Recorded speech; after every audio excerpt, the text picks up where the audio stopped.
नमस्कार मंडळी, श्री स्वामी समर्थ. मी तृप्ती. तुम्हा सर्वांचं माझ्या चॅनलमध्ये खूप खूप स्वागत आहे. बघा मंडळी, सगळ्यात महत्त्वाचा आणि सणांचा राजा म्हणजे दीपावली. दीपावलीला असं विशेष महत्त्व आहे. आपल्या घरात आपण अगदी कोपरा ना कोपरा स्वच्छ करत असतो, कारण प्रत्येकाला वाटतं मी जर घर स्वच्छ केलं, पूर्ण घर एकदम क्लीन ठेवलं, अगदी स्वच्छ ठेवलं, तर माझ्या घरामध्ये माता लक्ष्मी आपल्या घरात येईल, तिचा अखंड वरदहस्त आपल्यावर होईल. यासाठी अनेक जण अगदी दीपावलीला कोपरा ना कोपरा स्वच्छ करत असतात. तसंच या दिवशी फराळाचं तयार करून त्यासोबत आपले जे पूर्ण घर आहे ते सुशोभित करत असतात. त्यासोबतच आपले जे बाहेर मुख्य दरवाजाच्या बाहेर जे आहे ती प्रज्वलित करत असतो, कारण अंधार हा माता लक्ष्मीला थोडाही आवडत नाही आणि अंधारामध्ये जी निगेटिव्ह एनर्जी असते ती दूर व्हावी, असं यासाठी आपण दीपावली पूजनच्या दिवशी प्रत्येक ठिकाणी दिवे लावत असतो. तसंच दिवाळीला तर महत्व आहे, पण दिवाळीचे जे 5 दिवस आहे त्याला सुद्धा विशेष महत्व आहे. असंच दिवाळीच्या दिवशी लक्ष्मीपूजन कसं करावं, कोणत्या वेळेला करावं, आणि सगळ्यात महत्वाचं म्हणजे या वर्षी 31 ऑक्टोबर किंवा 1 नोव्हेंबरला कधी लक्ष्मीपूजन करावं, याचे अनेक प्रश्न लोकांना पडलेले आहेत. तेच आपण जाणून घेऊ. आणि लक्ष्मीपूजन आपल्याला अगदी साध्या आणि सोप्या पद्धतीनं करायचं आहे. म्हणजे घरामध्ये ज्या वस्तू आहेत त्या वस्तूपासूनच आपल्याला लक्ष्मीपूजन करायचं आहे. लक्ष्मीपूजन कसं करायचं आपण ते बघू. पण त्यापूर्वी आपण जर माझ्या चॅनलला नवीन असाल तर प्लीज मंडळी चॅनलला सबस्क्राईब करा, शेअर करा आणि हा व्हिडिओ ज्या लोकांना खरंच गरज आहे त्या लोकांपर्यंत नक्की पाठवा. बघा मंडळी, दिवाळीला असं विशेष महत्व आहे. दिवाळीच्या दिवशी आपण तिन्ही सांजा म्हणजे जेव्हा संध्याकाळी दिवे लावण्याची वेळ असते त्यावेळेस लक्ष्मीपूजन करत असतो. कारण लक्ष्मीपूजन त्यावेळेस जर केलं तर लक्ष्मी माताची जी आगमन तिथी आहे ती त्यावेळेस आहे. त्यामुळे आपण जर त्यावेळेस लक्ष्मीपूजन केलं तर त्यामुळे आपल्या घरामध्ये माता लक्ष्मी अखंड राहत असते. आता घरामध्ये माता लक्ष्मीने अखंड राहावं असं प्रत्येकाला वाटत असतं. आता पूजाविधी कशी आपण ते जाणून घेऊ. बघा मंडळी, यावेळेचं जे शुभ मुहूर्त आहे ते आपण आधी बघू. बघा, यावेळेचं जे शुभ मुहूर्त आहे ते 31 ऑक्टोबर का 1 नोव्हेंबर 2024 असे अनेकांना प्रश्न पडले आहे. पण बघा मंडळी, 31 ऑक्टोबर 2024ला 3:54 अमावस्या सुरू होणार आहे आणि दुसऱ्या दिवशी अमावस्या 1 नोव्हेंबर 2024ला संध्याकाळी 6:16 राहणार आहे. त्यामुळं आपल्याला जी दीपावली पूजन आहे किंवा दिवाळी आहे ती आपल्याला 1 नोव्हेंबरला साजरी करायची आहे. आता सगळ्यांना हे कळलं असेल. आता लक्ष्मीपूजन कसं करायचं बघा मंडळी. प्रथम आपल्याला आपण जिथं पूजा करणार आहोत तिथं थोडंसं गोमित्र टाकायचं आहे, स्वच्छ पुसून घ्यायचं आहे. त्यानंतर त्याच्या खाली आपल्याला थोडेसे पावलं काढायचे आहे किंवा श्रीम काढायचं आहे, किंवा तुम्हाला श्रीयंत्र जर काढता येत असेल तर श्रीयंत्र काढा. नसेल काढता येते तुम्ही रांगोळीनं जरी तुमच्याकडे साचं असेल तर त्याने देखील तुम्ही श्रीयंत्र काढायचं आहे. त्यानंतर त्यावर आपल्याला चौरंग ठेवायचा आहे. लाल कपडा तुमच्याकडे असेल तर अवश्य वापरा. पिवळा चालेल, निळा वापरायचा नाही, काळा वापरायचा नाही, पांढरा देखील वापरायचा नाही. लाल हे माता लक्ष्मीला अतिशय प्रसन्न अशी रंग आहे. त्यामुळे आपल्याला लाल रंगाचाच कपडा वापरायचा आहे. त्यानंतर आपल्याला पाटावर, चौरंगावर किंवा पाटावर कपडा टाकायचा आहे लाल रंगाचा. त्यानंतर त्यावर आपल्याला सगळ्यात प्रथम, आता तुमच्याकडे फोटो असेल अतिशय उत्तम, नसेल तर घेऊन या, नसेलच तर तुमच्याकडे माता लक्ष्मीची मूर्ती असेल तेही चालेल. आपल्याला त्यानंतर सगळ्यात प्रथम समई घ्यायची आहे. समईला आपल्या समई लावून घ्यायची आहे. समईचं विधिवत पूजन करायचं आहे. तुम्हाला जोही समई लावताना मंत्र येत असेल, समईचा दिवा लावताना तर तो आपल्याला मंत्र म्हणायचा आहे. शुभम करोती कल्याणम आरोग्यम धनसंपदा शत्रुबुद्धी विनाशाय दीपक ज्योती नमस्तुते. तुम्ही या मंत्राचा आपल्याला समईला, दिव्याला फूल, धूप, दीप, गंध, अक्षदा अर्पण करायचे आहे, नमस्कार करायचा आहे. त्यानंतर आपण जो चौरंग घेतला आहे त्या चौरंगावर आपल्याला लाल कपडा अंथरला आहे. त्यानंतर आपल्याला सगळ्यात महत्वाचं म्हणजे कलश. आता कोणताही शुभ कार्य असू द्या त्या कार्यामध्ये आपण कलश वापरत असतो. त्यामुळे आपल्याला कलश घ्यायचा आहे. कलश घेतल्यानंतर तुम्हाला जर अष्टदल येत असेल अतिशय उत्तम, कारण माता लक्ष्मीला अष्टदल अतिशय प्रिय आहे.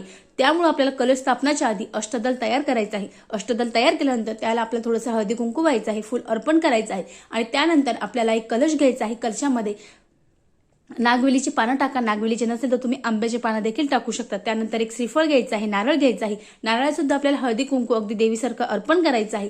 मी त्यासाठीच त्याच्यावर एक गजरा ठेवला आहे. तुमच्याकडे गजरा असेल तुम्ही गजरा अर्पण करा, फूल असेल फूल अर्पण करा. त्यानंतर आपल्याला माता लक्ष्मीचा फोटो घ्यायचा आहे. माझ्याकडे माता लक्ष्मीचा फोटो आहे, मी तो घेतला आहे. माता लक्ष्मीचा फोटो घेतला आहे, तो स्वच्छ पुसून घेतला आहे. त्यानंतर सगळ्यात महत्वाचं म्हणजे आता आपल्याला माता लक्ष्मी, त्यासोबत गणपती आणि त्यासोबत कुबेराची देखील पूजा करायची आहे. माझा सगळ्यांकडे माता लक्ष्मीचा टाक असेल अतिशय उत्तम, गणपती तर असणारच आहे. आणि त्यानंतर कुबेर. आता कुणाच्या देवघरात कुबेर असेल किंवा कुणाच्या घरी कुबेर महाराज असतील ठीक आहे, कुणाकडे नसतील तर मग काय करायचं बघा मंडळी. तुम्ही जर कोजागिरी पौर्णिमेला आपली जी पूजा होती रात्रीची ती पूजा जर केली असेल, लक्ष्मी प्राप्तीसाठी, तर त्यातली जी कुबेर देवता आहे ती जर तुम्ही सुपारी सांभाळून ठेवली असेल अतिशय उत्तम, पण नसेल तर मग तुम्हाला आता ती दुसरी तुम्ही सुपारी घेऊ शकता. पण आता सगळ्यात महत्वाचं, आपल्याला हे जे देव आहे माता लक्ष्मी, गणपती आणि कुबेर महाराज यांचं पूजन करायचं आहे. आता तुम्ही जर सकाळी पूजन केलं असेल, म्हणजे सकाळी जे देवांना आंघोळ घातली असेल, त्याच वेळेस तुम्हाला श्री सुक्ताचा 16 वेळेस अभिषेक करायचा आहे. आता संध्याकाळी शक्य नाही, कारण जेव्हा तुम्ही पूजेला लागणार आहात त्यावेळेस लक्ष्मीची जी आगमनाची वेळ आहे ती संपून जाईल. त्यामुळे तुम्ही सकाळीच लक्ष्मीपूजनच्या दिवशी सकाळीच तुम्ही, शक्य असेल तर रात्री करा, पण रात्री शक्य नसेल, माझ्याकडून रात्री शक्य नाही, त्यामुळे मी सकाळीच 16 वेळेस श्री सुक्ताचा अभिषेक माता लक्ष्मीला केलेला आहे. त्यामुळे मी आता तसंच त्यांना विराजमान करणार आहेत, पाटावर ठेवणार आहेत. त्यानंतर आपल्याला म्हणजे नागवेलीची जी पानं आहे, खाऊची जी पानं आहे, नागवेलीची पानं घ्यायची आहे, 2 घ्या. त्यानंतर त्यावर थोडेसे अक्षता टाका आणि त्यानंतर आपली जी माता लक्ष्मी आहे तिला त्यावर बसवायचं आहे किंवा त्यांना आसन द्यायचं आहे. त्यानंतर गणपती, आपल्याला गणपतीला देखील आपल्या उजव्या हाताला एक नागवेलीचं पान ठेवायचं आहे, त्यावर थोड्याशा अक्षता टाकायची आहे आणि गणपतीला तिथं विराजमान करायचं आहे. त्यानंतर आपल्या डाव्या हाताला म्हणजेच कुबेर स्वामी ठेवायचे आहे. आता आपल्याला थोडेसे नागवेलीचं पान घ्यायचं आहे, त्यावर थोडीशी अक्षता टाकायची आहे. आता माझ्याकडे कुबेर महाराजांची मूर्ती होती, त्यामुळे मी कुबेर महाराजांची मूर्ती इथं ठेवली आहे. तुमच्याकडे नसेल तर तुम्ही एक सुपारी घ्या आणि सुपारीवर कुबेर स्वामींची मूर्ती तुम्ही ठेवू शकतात. त्यानंतर सगळ्यात महत्वाचं म्हणजे आपल्याला घंटी आणि शंख ठेवायचा आहे. माता लक्ष्मीला शंख अतिशय प्रिय आहे आणि घंटी सुद्धा.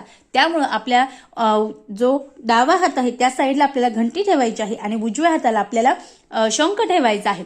आपण जे देवीकडे तोंड करून बसणार आहोत तो तुमचा उजवा हातला शंख ठेवायचा आणि तिथंच बसल्यानंतर आपला जो डावा हात येतो त्या बाजूला आपल्याला घंटी ठेवायची आहे. त्यानंतर सगळ्यात महत्वाचं म्हणजे तुमच्याकडे श्रीयंत्र आहे का मंडळी? श्रीयंत्र जर असेल तर तुम्हाला माता लक्ष्मीच्या अगदी समोरासमोर श्रीयंत्र ठेवायचं आहे. माता लक्ष्मीचं आसन म्हणजे श्रीयंत्र. आणि जर तुम्ही लक्ष्मी प्राप्तीसाठी, अखंड लक्ष्मीसाठी, स्थिर लक्ष्मीसाठी, घरातली कटकट, वाद विवाद, घरात सुख शांती येण्यासाठी जर लक्ष्मी पूजन करत असाल तर तुम्हाला दिवाळीच्या दिवशी ही एक वस्तू म्हणजे श्रीयंत्र ठेवणं म्हणजे ठेवणं आहे. नसेल तर मंडळी साडी घेण्याच्या ऐवजी बायकांनो एक 700, 800, 900 रुपयापर्यंत किंवा केंद्रामध्ये 550, 600 रुपयापर्यंत श्रीयंत्र भेटून जातं. तुम्ही श्रीयंत्र आणा, श्रीयंत्राचे विधिवत पूजन करून घरात श्रीयंत्र ठेवा. अतिशय प्रभावी आणि अतिशय शीघ्र फळ देणारं म्हणजे श्रीयंत्र असतं. त्यामुळे तुम्हाला घरामध्ये श्रीयंत्र आणणं आवश्यकच आहे.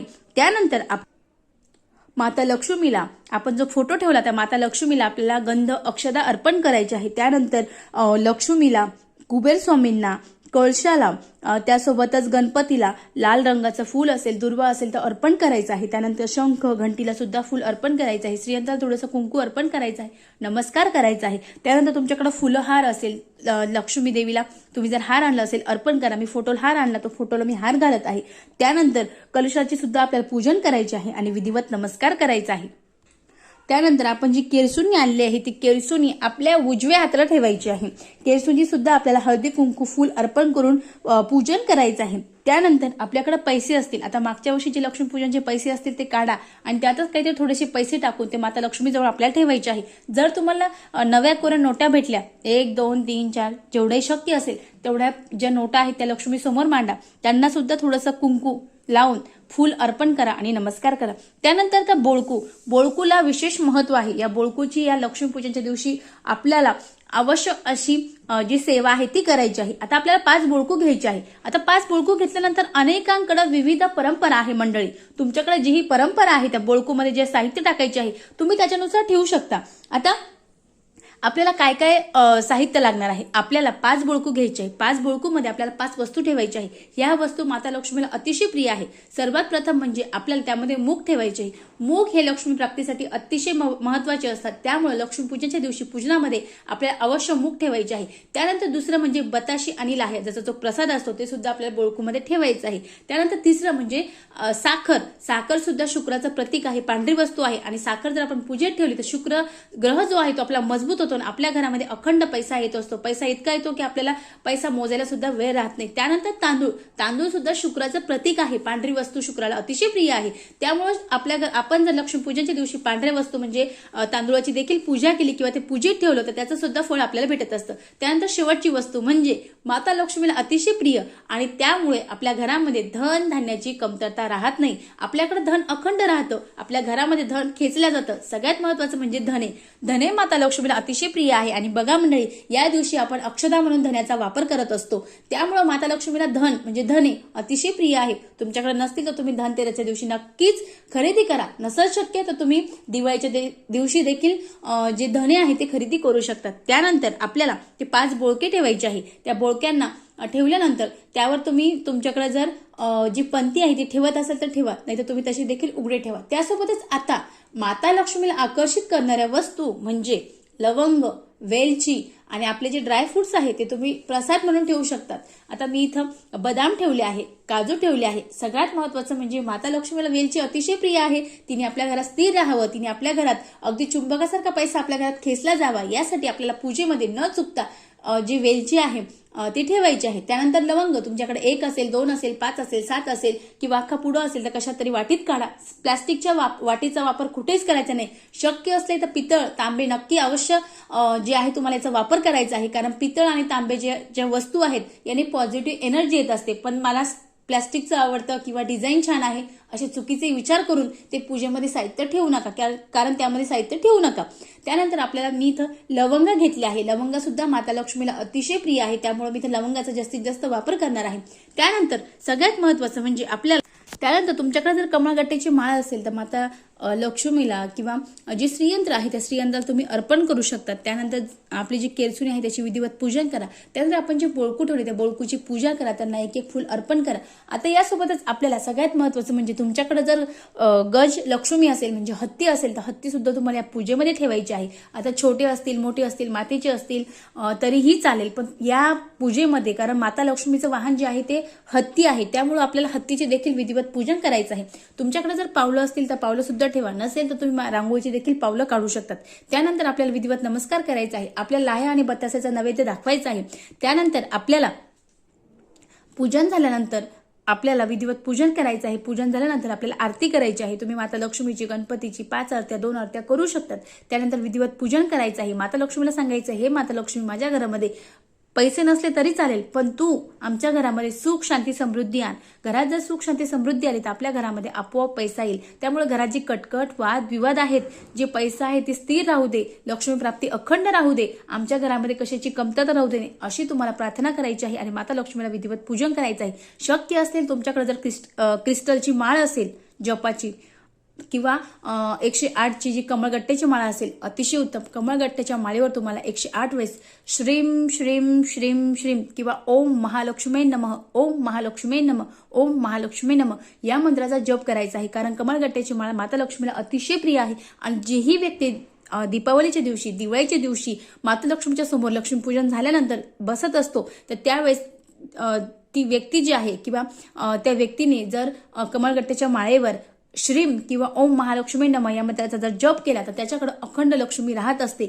अशी मान्यता आहे. त्यामुळे तुमचं जर शक्य असेल तर नक्की करा. जर दुसरी माळ असेल तरीही चालेल, पण जर कमळगट्ट्याची माळ वापरली तर तुम्हाला याचा निश्चित लवकरात लवकर फायदा होणार आहे. त्यामुळे तुम्ही नैवेद्याला फळं, बतासे, लाह्या, त्यासोबत मिठाई जेही शक्य असेल किंवा तुम्ही जे फराळाचं केलं, लाडू, करंज्या, चकली, शेव ते देखील ठेवू शकता. बघा, अतिशय साधी सोपी माहिती होती, मला तुमच्यापर्यंत पोहोचायची होती.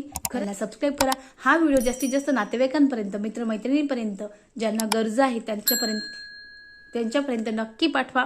परत तुम्हाला दीपावलीच्या खूप खूप शुभेच्छा. परत भेटू एका नवीन व्हिडिओमध्ये. झालेली सेवा माता लक्ष्मीच्या चरणी अर्पण करते. श्री स्वामी समर्थ.